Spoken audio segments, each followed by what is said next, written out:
மாண்புமிகு உறுப்பினர் ஒரு சவால் விட்டிருக்கிறார். அவருக்கு பதில் சவால் நான் விடுகிறேன். சங்கரன் கோயிலில் நாங்கள் தனித்து வேட்பாளரை நிறுத்தப் போகிறோம். உங்கள் கட்சிக்கு திராணி இருந்தால் தனித்து வேட்பாளரை நிறுத்துங்கள்.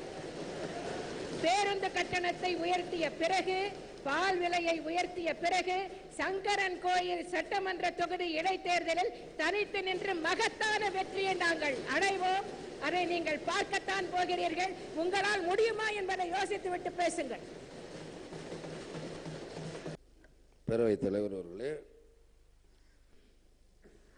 அதாவது போன கிட்டத்தட்ட 2006 11 வரைக்கும் இடைத்தேர்தல் எவ்வளோ வந்தது. அந்த இடைத்தேர்தலில் ஒரு தேர்தலில் கூட அனைத்து இந்த அண்ணா திராவிட முன்னேற்ற ஜெயிக்கல. இன்னைக்கு வந்துட்டு நான் சங்கரன் கோயிலை ஜெயிப்பேன் சவால் விடுறது, நீங்களே எப்படி ஜெயிக்க போறீங்கிறதா? அனைத்து இந்த அண்ணா திராவிட எப்படி ஜெயிக்க போறங்கிறது தயவு செய்து பேசி முடிச்ச நம் அமைச்சர் பேசுறாங்க. மாண்பு முதலமைச்சர். பேரவைத் தலைவர் அவர்களே, தேர்தல் அறிவிக்கப்படுவதற்கு முன்பாகவே மாண்புமிகு எதிர்க்கட்சி தலைவர் தோல்வியை ஒப்புக்கொண்டு விட்டார்.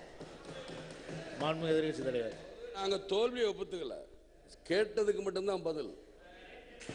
பேரவைத் தலைவர்களே, நாங்க என்ன கேட்டோமோ அதற்கு மட்டும்தான் பதிலை தவிர சங்கரங்கள்னா பெண்ணகரத்தில் ஏன் தோத்தீங்க சொல்லுங்க. மாண்புமிகு அம்மா அவர்கள் தலைமையேற்று சட்டமன்ற தேர்தலில் வெற்றி பெற்று தமிழகத்தினுடைய முதலமைச்சராக நடத்தி முடித்த உள்ளாட்சி மன்ற தேர்தல் எந்த அரசியல் குறுக்கீடும் இருந்ததா, அதிகார துஷ்பிரயோகம் இருந்ததா, வன்முறை இருந்ததா? அப்படி இல்லாமல் நியாயமான தேர்தலை நடத்தி மகத்தான வரலாற்று சிறப்புமிக்க வெற்றியை நாங்கள் அடைந்திருக்கின்றோம்.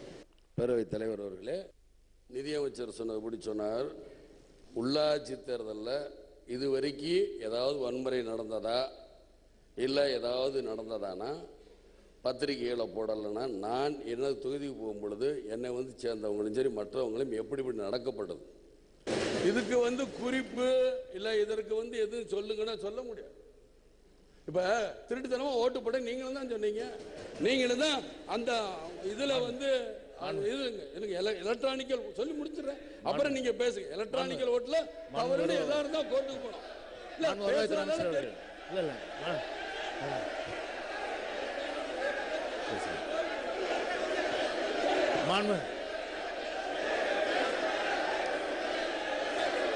மாண்புமிகு வருவாய்த்துறை அமைச்சர் அவர்கள், அமைச்சர் பேசுறாங்க பிளீஸ்.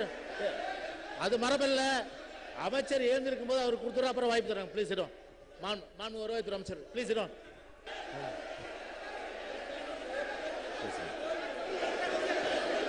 மாண்பு பேச இங்க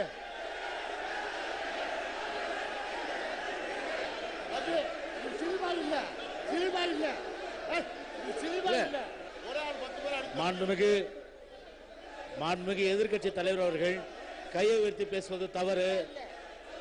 எதிர்க்கட்சி தலைவர் அவர்களும் தேமுதிக சார்ந்த உறுப்பினர்களும் அவைக்கு குந்தகம் விளைவிக்கின்ற காரணத்தினால் அவை காவலர்கள் அவர்கள் வெளியேற்றும்படி கேட்டுக்கொள்கிறேன்.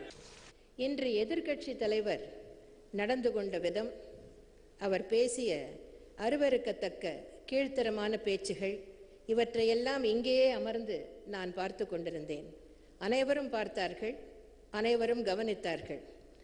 இன்று எதிர்க்கட்சி தலைவர் நடந்து கொண்ட விதத்திற்கும் அவருடைய கட்சியை சார்ந்த சட்டமன்ற உறுப்பினர்கள் நடந்து கொண்ட விதத்திற்கும் தண்டனை அளிக்க வேண்டும் என்றால் அவர்களை இந்த கூட்டத்தொடர் முழுவதும் சஸ்பெண்ட் செய்திருக்க வேண்டும். ஆனால் அதை தவிர்த்து மாண்புமிகு பேரவைத் தலைவர் அவர்கள் மிகவும் குறைந்தபட்ச நடவடிக்கையாக இந்த பிரச்சனையை உரிமை மீறல் குழுவுக்கு அனுப்புவதாக அறிவித்திருக்கிறார்கள். ஆகவே மாண்புமிகு பேரவைத் தலைவர் அவர்கள் தனது முடிவை அறிவித்த பிறகு வேறு எந்த உறுப்பினரும் அதை பற்றி கேள்வி கேட்க விதிகளில் இடமில்லை என்பதை சுட்டிக்காட்ட விரும்புகிறேன். தகுதி இல்லாதவர்களுக்கு பெரிய பதவி திடீரென்று வாய்த்துவிட்டால்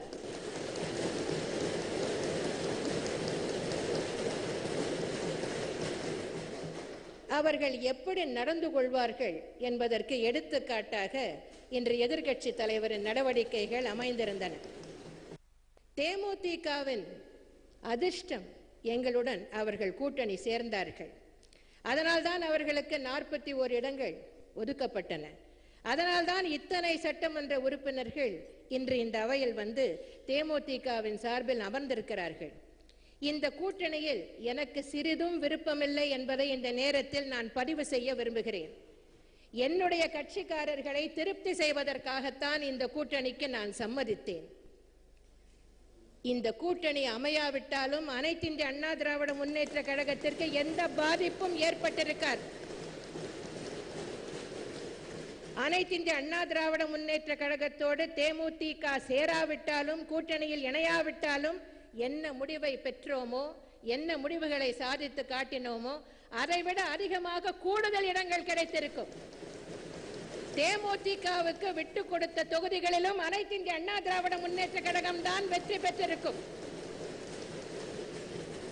நிதர்சனமான உண்மையை இந்த நேரத்தில் அவர்களுக்கும் புரிய வைக்கிறேன், அனைவருக்கும் புரிய வைக்கிறேன். அனைத்து இந்திய அண்ணா திராவிட முன்னேற்ற கழகத்துடன் கூட்டணி சேர்ந்ததால் தான் தேமுதிகவுக்கு இத்தனை சட்டமன்ற உறுப்பினர்கள் கிடைத்தார்கள். அதனால் தான் அவர்களுக்கு எதிர்க்கட்சி தலைவர் அந்தஸ்தும் கிடைத்தது, பிரதான எதிர்க்கட்சி என்ற தகுதியும் அந்தஸ்தும் கிடைத்தது. அனைத்து இந்திய அண்ணா திராவிட முன்னேற்ற கழகத்தோடு கூட்டணி சேராவிட்டால் தேமுதிகவுக்கு கடந்த தேர்தல் ஒரு இடம் கூட கிடைத்திருக்காது என்பதுதான் உண்மை.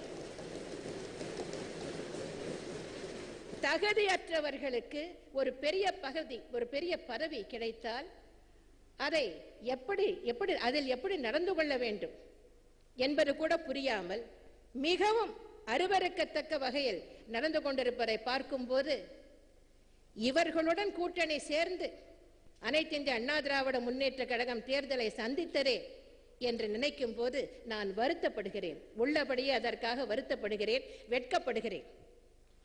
இன்று எதிர்க்கட்சி தலைவர் நடந்து கொண்ட விதத்தை பார்க்கும்போது, அவருடைய சட்டமன்ற உறுப்பினர்கள் இன்று நடந்து கொண்ட விதத்தை பார்க்கும்போது ஒன்றுதான் சொல்ல தோன்றுகிறது. அவர்களுக்கு வரவேண்டிய ஏற்றம், வரக்கூடிய ஏற்றம் எங்களால் அவர்களுக்கு வந்து முடிந்து விட்டது. இனிமேல் அவர்களுக்கு இறங்கு முகம்தான் அதை சரித்திரம் சொல்லும் என்பதை சுட்டிக்காட்டி நான் அமைய விரும்புகிறேன்.